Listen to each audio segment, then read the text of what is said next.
Hi, Aborn. I'm going to be reading The Keeping Quilt by Patricia Polacco.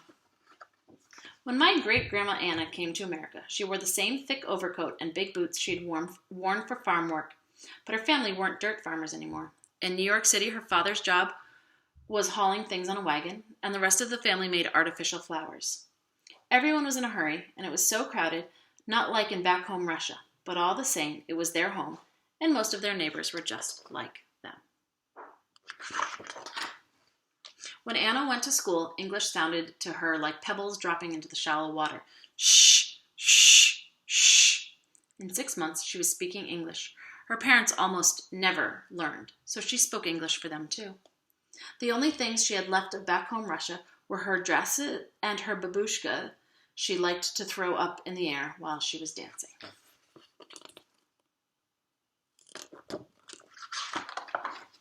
And her dress was getting too small.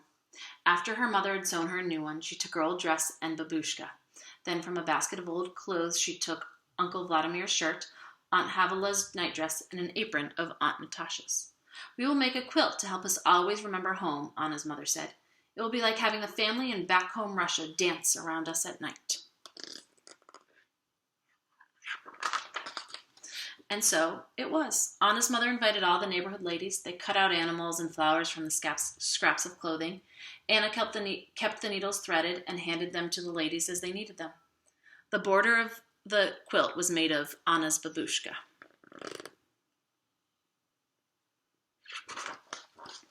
On Friday nights, Anna's mother would say the prayers that started the Sabbath. The family ate challah and chicken soup. The quilt was the tablecloth. Anna grew up and fell in love with great-grandpa Sasha. To show he wanted to be her husband, he gave Anna a gold coin, a dried flower, and a piece of rock salt, all tied into a linen handkerchief.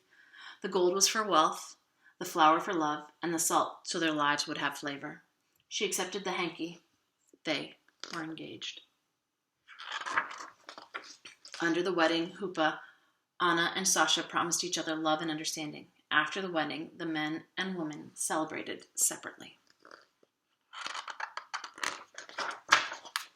When my grandma Carl was born, Anna wrapped her daughter in the quilt to welcome her warmly into the world. Carl was given a gift of gold, flour, salt, and bread. Gold so she would never know poverty, flour so she would always know love, salt so her life would always have flavor, and bread so that she would never know hunger. Carl learned to keep the Sabbath and to cook and clean and do washing. "Married you'll be," Anna told her one day. And again the quilt became a wedding huppah, this time for Carl's wedding to Grandpa George. Men and women celebrated together, but they still did not dance together. In Carl's wedding bouquet was a gold coin, bread, and salt. Carl and George moved to a farm in Michigan, and great-grandma Anna came to live with them. The quilt once again wrapped a new little girl, Mary Ellen. Mary Ellen called Anna Lady Grandma. She'd grown very old and was sick a lot of the time. The quilt kept her legs warm. On Anna's 98th birthday, the cake was a kulach, a rich cake with raisins and candied fruit in it. When great-grandma Anna died, prayers were said to lift her soul to heaven. My mother, Mary Ellen, was now grown up.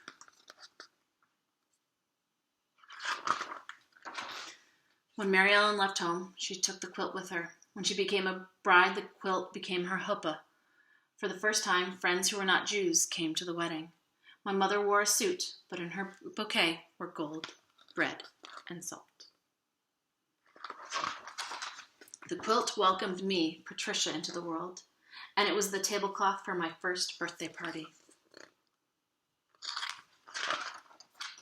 At night, I would trace my fingers around the edge of each animal on the quilt before I went to sleep. I told my mother stories about the animals on the quilt. She told me whose sleeve had made the horse, whose apron had made the chicken, whose dress had made the flowers, and whose babushka went around the edge of the quilt. The quilt was a pretend cape when I was in a bull ring, or sometimes a tent in the steaming Amazon jungle. At my wedding, to Enzo Mario, men and women danced together. In my bouquet were gold, bread, and salt, and a sprinkle of wine, so I would always know laughter. 20 years ago, I held Tracy Denise in the quilt for the first time. Someday she too will leave home and will take the quilt with her. I hoped you liked the Keeping Quilt. Again, there will be questions posted for you to talk about and some activities to do after you've heard the story. Thank you.